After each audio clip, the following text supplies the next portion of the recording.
eu vou conversar agora com um querido amigo, o grande reitor da Universidade da Bahia, verdadeiramente magnífico, o João Carlos Salles. João Carlos, meu amigo, que bom falar com você. Como vai você? Tudo bem? Ô Mário, tudo bem? Aí na nossa luta constante, você sabe, né, que não tem sido fácil, mas a UFBA tem mostrado suas virtudes, resistindo, trabalhando bastante. Eu tenho acompanhado aí, João Carlos, a preocupação com as nomeações de reitores feitas pelo presidente Bolsonaro. Você se lembra, inclusive, Uhum. quando acabou o primeiro mandato seu como reitor, seu nome foi para lá e eu fiquei aqui, rapaz, com medo. Você se lembra que eu falei isso com você? Eu Fiquei com sei, medo sei. danado. Quando saiu, eu digo, pelo menos passamos, a É, nossa UFBA passou. Fale um não. pouquinho sobre isso, sobre essa infiltração bolsonarista. E você acha que isso é uma tendência de quebrar com a autonomia universitária, João Carlos?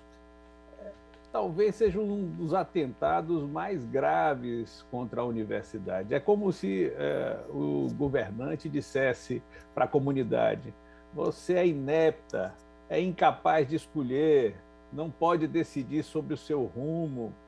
É tudo isso que é dito quando não se respeita a vontade da comunidade. Aí algumas pessoas, Mário, até pegam alguns modelos de fora do país. Geralmente as pessoas gostam de olhar para outros modelos e dizem: em tal lugar não há eleição, é feito um comitê de busca, por exemplo, que vai e escolhe, em geral, um executivo. Ora, o que pode funcionar lá fora não é necessariamente medida para nós. Vejam, nossas universidades são comunidades com uma capacidade de reflexão. Em geral, saber dirigir uma universidade não é como alguém que vem para uma repartição pública, é alguém que precisa estar identificado com a comunidade e com quem a comunidade deve se identificar. Isso é fundamental em nossa vida universitária. Essa é a realidade do Brasil, porque para nós, digamos assim, a universidade ela ainda precisa, né, constituir esse valor, essa densidade interna que só se conquista pelo exercício democrático da eleição. Quando se quebra isso, está se atentando sim contra a afirmação, contra a autonomia da universidade, contra a história da universidade. Isso tem se repetido. Ou seja, sempre que o governo tem a oportunidade, agora, ele não escolhe o primeiro. E às vezes ele chegou a se valer de certos expedientes jurídicos, judiciais, ou seja, uma judicialização sobre o processo para colocar um interventor. Isso tem sido extremamente danoso, porque é natural que a comunidade reaja, a comunidade não aceite. E há casos extremos que nós estamos vivendo no país. Um exemplo mais extremo hoje, Mário, é da URGS, da Federal do Rio Grande do Sul. E hoje, onde o Conselho Universitário tem reagido às medidas arbitrárias e contrárias ao espírito daquele que foi nomeado contra a vontade da comunidade. E até mesmo já solicitaram o impedimento desse reitor. Isso é uma situação absolutamente inédita e extrema que não pode fazer bem à administração pública. Mexe e vira assim, a gente vê nesse governo, como se tenta, é como se fosse. O governo não tem projeto em quase nada, mas tem alguns, em nome da família, da família tradicional, dos costumes. é, Aí se atacam, rapaz, os direitos individuais, se fomenta a homofobia, se discrimina as pessoas, é racista, homofóbico. E eu vejo, rapaz, que desde o princípio deste governo, como ministros da educação, a gente pensa que pode melhorar, só tem piorado de um jeito, João Carlos, que eu fico pensando o seguinte: um dia Bolsonaro vai passar, não sei quando, mas ele vai passar, porque ninguém é eterno. Nós vamos precisar de muitos e muitos anos para chegar no ponto que nós estávamos antes de 2018, João Carlos. O que é que você me verdade. diz O disso? país, Mário, está em frangalhos. Essa é a realidade, ou seja, qualquer que seja o cenário eleitoral, e certamente eu acho que toda a sociedade percebe que é preciso que se retorne a valores democráticos, é preciso virar essa página autoritária e obscurantista, isso é uma necessidade, mas qualquer que seja o cenário, o país vai estar enfrentando muitas dificuldades, porque políticas públicas foram atingidas, as universidades foram atingidas, e de um dia para o outro, Mário, não se vai conseguir, por exemplo, recuperar o orçamento, não vão ser retomadas as obras que estão paradas todas, mas é fundamental que se recomece da maneira adequada, defendendo a liberdade de expressão, defendendo a autonomia universitária, não hostilizando a universidade, não trazendo visões retrógradas. E você tem razão, né? Ou seja, ao longo desses anos aqui desse governo, cada ministro parece querer superar o outro num absurdo.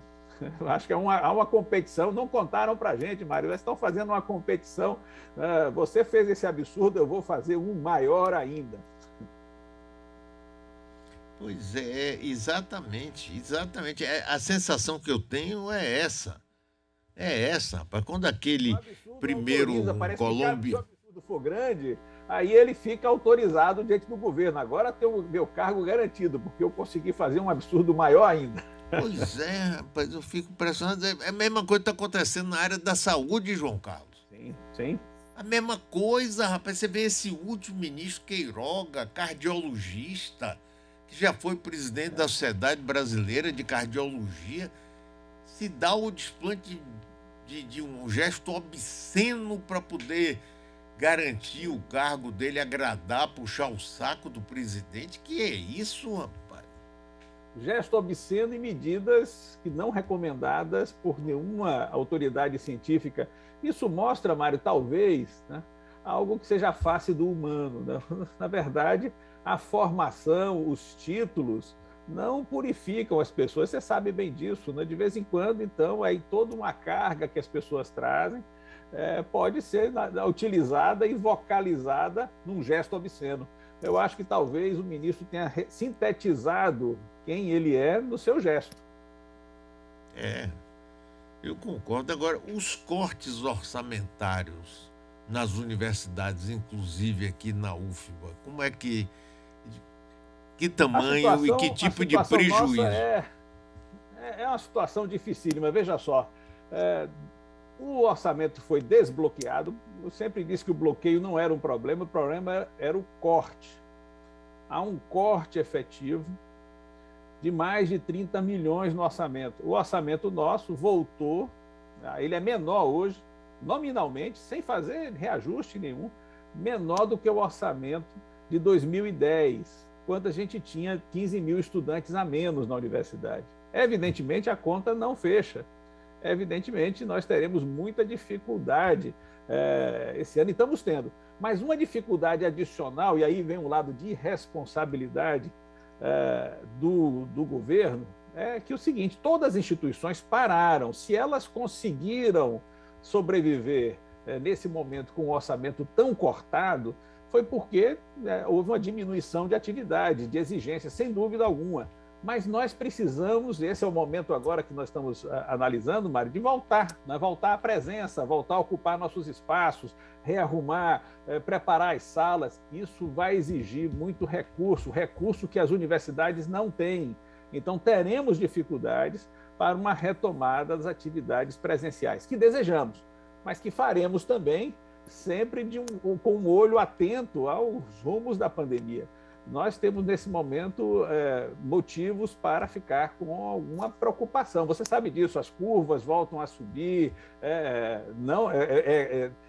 Certamente queremos voltar e já estamos tomando providências nesse sentido, mas não poderemos voltar às costas aos dados da pandemia nem colocar nossa comunidade em risco. E para isso, até para um retorno seguro, é preciso de recursos, Mário. Não se faz milagre sem recursos, no sentido de preparar os espaços, comprar novos equipamentos e assim por diante. João Carlos, eu estou conversando com o reitor da Universidade Federal da Bahia, João Carlos Salles. Fale um pouco sobre as cotas. Sempre a gente ouve gente dizendo que tem trambique, que sujeito que não merece a cota inventa. Ficam buscando coisas para inviabilizar algo que me parece, rapaz, uma coisa, um esforço mínimo, rapaz, de se recompensar pessoas que a vida toda sofreram por conta dessa elite escravagista que não se importa nem um pouco com o povo brasileiro. Diga aí, João Carlos. Olha, não se pode, né, desacreditar uma política pública, Mário, por conta do falsário, do farsante, do Claro. desonesto. Esse tem que ser punido.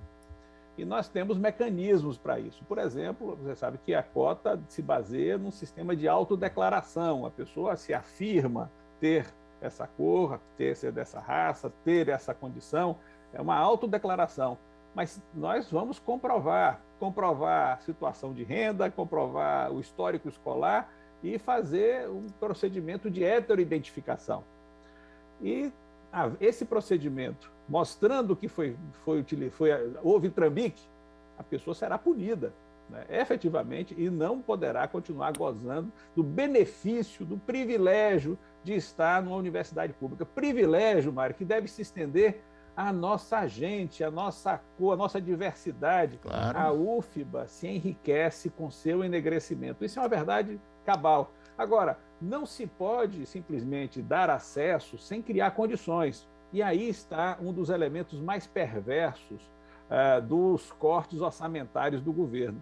Cortaram, Mário, especificamente da assistência estudantil, 7 milhões da UFBA. O estudante precisa estar em condições de estudar. Ele precisa mostrar seu brilho, ele precisa ter acesso aos equipamentos, ele precisa comer, precisa residir adequadamente para poder, sim, mostrar seu talento.